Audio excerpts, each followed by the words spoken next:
I was sent a document from 2010 that was published by the Rockefeller Foundation. The Rockefeller Foundation obviously is a front for the Rockefeller family, which is fundamentally involved in this global cult. In fact, the Rothschilds and the Rockefellers were the creators of the World Health Organization, which is there to control health policy and direct the perception of health in all its forms from a central point. You don't trust the WHO at all? Well, it's currently headed by a guy called Tedros from Ethiopia, who was a Politburo member in a Marxist government that's been running Ethiopia for a long time. He was health minister and was exposed 3 times for covering up cholera epidemics in Ethiopia. And now he's head of the World Health Organization telling us about the coronavirus. You will understand if I don't agree or even believe a word that comes out of his mouth. See, these organizations are not there to serve the public. They're there to serve this agenda. So who came out and said, oh no, don't touch cash, you pass on the virus, just use Tedros, same guy. He's the one that praised China for a wonderful job they did with the coronavirus and what have you. Now, this Rockefeller Foundation document was about a scenario involving a flu pandemic. And it described what would happen, that China would use authoritarian, draconian methods to meet the challenge, and then the West wouldn't basically start like that, but then would become the same. And this whole global lockdown was described in this document. And then we moved to 6 weeks before the virus came to light in China. And we had something called Event 201. This was a simulation of a coronavirus pandemic, which involved the World Economic Forum, which has its meeting every year in Davos. This is the 1%, and involved the Bill and Melinda Gates Foundation. Bill Gates, the guy that wants to vaccinate the frickin' world, and by the way, is funding the electronic tracking of people so that the authorities know if they've been vaccinated or not, through an organization he funds called Gavi. And they ran this simulation called Event 201, in which they inserted, scenario or simulated news reports. And if you watch them, you can see it on the internet. It's just like the news reports we're seeing in the media. And they were discussing, okay, what can we do?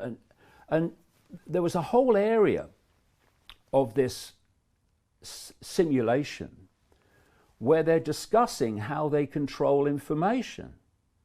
And they're saying, how do we deal with the anti-vaxxers?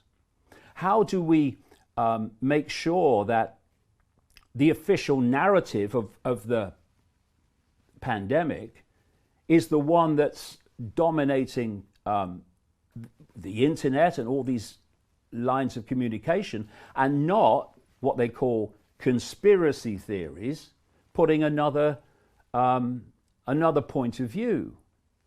And all these things that they talked about in this scenario have happened. We've had Facebook and Google saying that they're going to make sure that, first of all, the World Health Organization version gets free advertisements, and they're going to suppress the other opinion, what they call conspiracies and what have you, and disinformation and fake news. Who decides if it is? They do. We've had YouTube this week say that because they don't have the same number of staff, they're going to now have videos taken down purely by AI algorithms. And because of that, they say a lot more videos are going to be taken down even those that don't, break what they call community guidelines. So all these things that were decided in this Gates World Economic Forum 1% simulation 6 weeks before that they should happen are happening. And that was all public information about them doing that, or you got the report about it? Okay. No. I read the actual document of the Rockefeller Foundation, its scenario, which is exactly what's played out. But the Event 201 simulation was filmed. You can see it on the internet. Okay. And now they're running that playbook right now. Exactly the same. Another thing is that at the same time that simulation was taking place, 10,000 military personnel and support staff were attending the World Military Games in Wuhan, China. So that is, I'm not saying this happened, but what we have to put, if we're not going to be scammed and just believe the official narrative, we have to explore possibilities. And another possibility is that World Military Games was a wonderful front to release some kind of virus in that same area. So all these things are something that have to be explored and put into the mix, because what happens if you only believe the official version of everything is the official solution for the problem you believe in is going to take us further and further down the road to a society that would make George Orwell bloody wince. And all the things that I've said, this cult wants, this cult is getting as a result of this coronavirus. Okay. Imagine this, David. Today, Trump comes out and says, to save American lives, I've decided in your safety to use all of your mobile phones to track the people that have gotten... Israel's just done it. Have they? Israel's just changed the law so they can legally track their population through their mobile phones. I think I saw that. Now, what if Trump came out and said this to Americans and said, in your safety, to save our population, I have to do a federal order and track everyone's data from now on and where you're going in order to make sure you don't kill the old people and all of that stuff. Most people, David, in the current state of fear would say, thank you, sir. Save me, save me. And like you said, for the people that refuse to do it, they would vilify them because you're the one that's going to kill my grandma and do all that stuff. I'm already and that's scary. I'm already seeing articles by academics, not least in America, saying if people aren't vaccinated, they should never be allowed to fly. You know, so when something is being so pushed by a system that couldn't give a damn about the health of the population, look at all the crap in food that is legally allowed, never should be, and all these other things. Look at the pharmaceutical cartel, Big Pharma. The third biggest cause of death in the United States is the frickin' treatment after heart disease and cancer.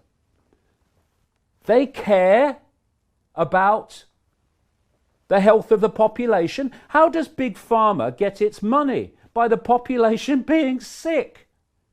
And I'll tell you what, Brian, I will take this system seriously. I will think, oh, well, maybe they do care a little bit. When they come out, mainstream everything, mainstream medicine, and say, here is how you boost and strengthen your immune system. Vitamin A, vitamin D3, vitamin C, something to boost the thyroid function, which produces vitamin A. Let's do that. Let's get the immune system going. What are they saying instead? Oh, it's weakened immune systems that why people are dying. Okay, so what are you telling them about how to boost their immune system? Well, they're not. Because, first of all, even on a purely financial level, in terms of Big Pharma, what would a strong immune system in the population in general do? Their profits would absolutely frickin' plummet, because it's weakened immune systems that are their profit margin. And you know, some doctors who actually have sussed it are pointing out, you know, that it's not the virus that's killing people. It's their immune system that's killing them. Because it works like this. If you've got a strong immune system, there are different levels of the immune system. It's very complex, and you know, mainstream medicine doesn't understand it yet. Honest people within it will actually agree with that.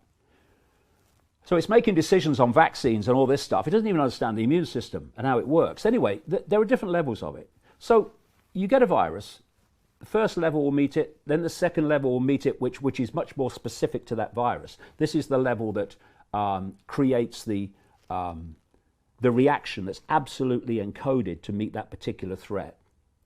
And at that point, gone. This is why 80% of people have mild symptoms, because this is what's happening. You get a mild fever, yes, because the immune system's using heat to kill the virus. It's like throwing up. That's the immune system getting rid of something before it does real damage to the body. But when your immune system is compromised through lack of nutrients, shit food, and all the rest of it, these levels of the immune system can't cope, especially if you are someone who has other health problems, because the immune system's already kind of working flat out on that. So what happens then when they fail is the immune system in effect panics, and it unleashes something called a cytokine storm. And these are a substance that is released by the cells, and it is the equivalent of a machine gun firing in all directions, because it's desperate. And I'll give you an analogy of what I mean. An intruder breaks into a house. The homeowner is fighting to deal with the intruder. The intruder's winning, the homeowner's losing, and it's getting desperate. He's getting desperate. So he grabs a gun, and he's so panicked, he's shooting in every direction and shoots at himself. So what this cytokine storm does is unleash this tidal wave of reaction. And it is so powerful and so unfocused that it attacks its own body and kills the body. And you know something? With a coronavirus, when there's a cytokine storm, you know what it attacks? The lungs. And it causes inflammation and gunge in the lungs as a result of that attack. And what are people dying of coronavirus? The elderly and with other health problems. They're dying of respiratory problems. Pneumonia. Yeah, and pneumonia. That's another thing. If you read the consequences of a cytokine storm on a coronavirus, it leads to attacks on the lungs, which leads to pneumonia. So as these doctors who are, you know, prepared to tell the truth are pointing out, it's weakened immune systems that are causing people to die.